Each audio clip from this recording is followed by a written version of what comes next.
to the northwest on Monday. Soundside flooding conditions could continue through 12 a.m. on Tuesday.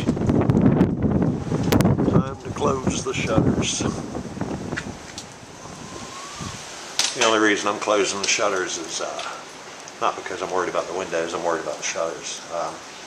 So I'm just going to close them all up, you know, long enough blowing 50, 60 miles an hour, whatever, can eventually trap them loose.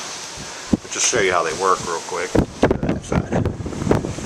Just really a nail going through a bronze eye. And then an L piece out there that holds it into the shutter.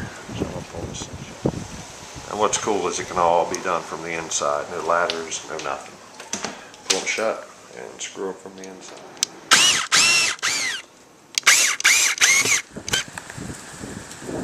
So I closed up the shutters and shored up the boat. Got a few more stands under there. Main reason I closed the shutters is not, you know, because the wind's going to be crazy. It's probably going to blow, you know, 55, 60 miles an hour sustained. That's what they're thinking about. The main thing is the shutters are just falling. They're open. And a few other things to do. I went ahead and filled my water tank up. I don't think this is really going to be an event for us. This isn't really about me. This is more about some other people up in the Northeast. I think there's a possibility they're going to get walloped, and they will definitely be in my prayers. And when I say it's not about me, I'll go into that in a minute. Now I think we're going to take a bit of a butt kicking for the next 36 to 48 hours.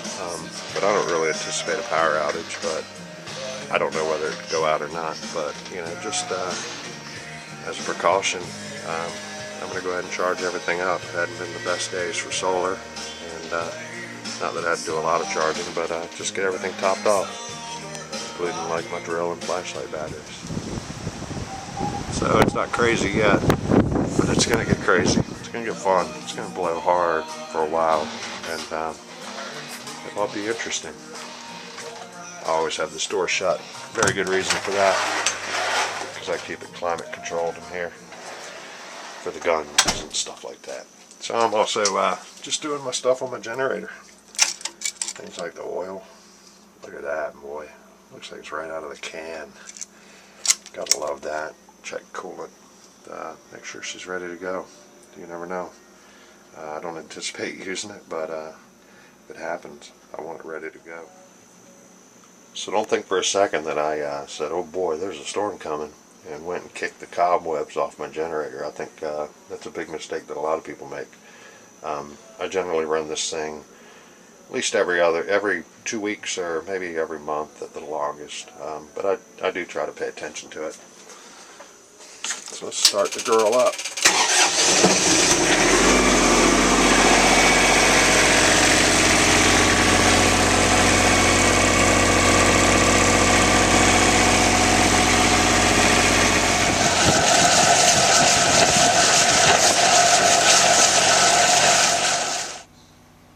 We can also stop the generator from right here in the house. Don't have to go downstairs.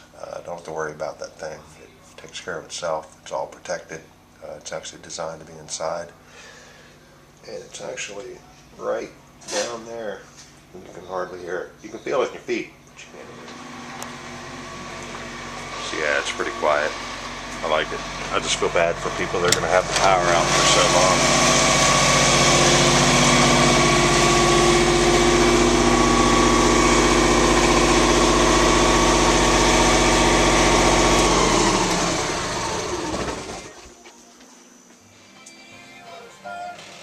Now there's several reasons why I got into all this. Mainly it's because where I live, and of course we've had quite our share of hurricanes for sure. But we've also had storms like this that you just can't predict them. The ones that stick out in my mind are the March of '93 storm. Lost everything underneath my house. Cars, tools, everything. Well, I mean, I got most of the tools back. The Halloween storm, the winter storms, those are the ones that hurt the most. The hurricanes, at least when they're over, you might be a little devastated, but the temperature's okay, and you just carry on and rebuild. But being without power is one of the suckiest parts, I guess would be a good word for it. Just plain sucks. So I just got into the battery stuff and the solar, and it's just been an ongoing building. So when I say this is not about me, of course we're going to get some crazy weather, but you know, when something like this comes along, I really don't have to do anything. I pretty much have what I need all the time, and I just really feel for those that don't. And I'm not saying that everybody has to, you know, put together something as elaborate as all this crazy stuff. It's just sort of comforting. I went by the grocery store, didn't go in the grocery store, just drove by it, and it was a madhouse. It was crazy, and we're only at about a third of our population right now. We're out of our summer season, and I'd just like to, you know, pray for those people up north that everybody fares well. I know it's going to suck for a lot of you. It's just going to be, it's going to be a bad time. So let's all think about the people up north, and hope the effects are as minimum as they can be. And if anything exciting happens around here, I'll be sure to get some footage. Other than that, we'll see you later. And let's hope for our fellow people up north. I think they're getting ready to go for a ride. We're going for a little ride. They're going for a big ride.